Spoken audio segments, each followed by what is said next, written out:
નમસ્કાર, India news ગુજરાતમાં આપ સૌનું સ્વાગત છે અને હું છું આપણી સાથે કિશન તિવારી। સમાચારોની શરૂઆત કરીએ આપણે સૌથી પહેલા મહત્વના સમાચારથી। વાત કરીએ આપણે આણંદની।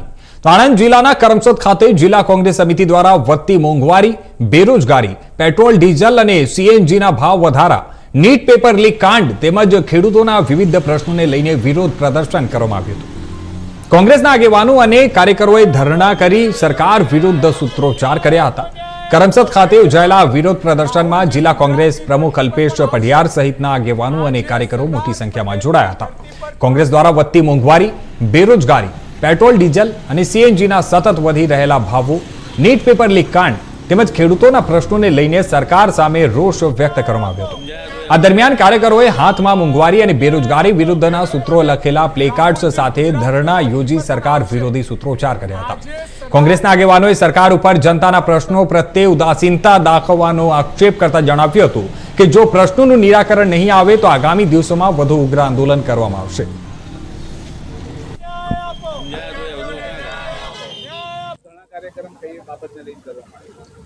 જે રીતે સમગ્ર દેશમાં આજે માહોલ છે મોંઘવારીનો, વિદ્યાર્થીઓના, ખેડૂતોના પ્રશ્નો ને લઈને આજે આણંદ જિલ્લા કોંગ્રેસ સમિતિ દ્વારા કરમસદ ખાતે એટલે કે સરદાર વલ્લભભાઈ પટેલની ભૂમિથી આહવાન કર્યું છે અને અહીંયાથી ધરણાનો કાર્યક્રમ આપ્યો છે। એટલે આ એક ભૂમિ સરદારની ભૂમિ છે અને ત્યાંથી આ ધરણાનો કાર્યક્રમ આપી અને લોકોને એક મેસેજ સારો આપવા માંગે, સરકારને મેસેજ આપે કે જે રીતે દેશમાં મોંઘવારી વધી રહી છે, પેટ્રોલ ડીઝલના ભાવો વધી રહ્યા છે અને ખાસ કરીને આપ જોયું તો જે ખેડૂતોના પ્રશ્નો જે ગુજરાતમાં ઉપસ્થિત થયા છે એ પ્રશ્નોને વાચા આપવા માટે આજે ધરણાનો કાર્યક્રમ કરવામાં આવ્યો છે। ખાસ કરી અને નીટના પેપર લીક અને વિદ્યાર્થીઓના પ્રશ્નો માટે પણ આજે આ કાર્યક્રમ રાખવામાં આવ્યો છે અને સમગ્ર જિલ્લાના આગેવાનો સાથે મળી અને લોક પ્રશ્નોના કાર્યક્રમ છે।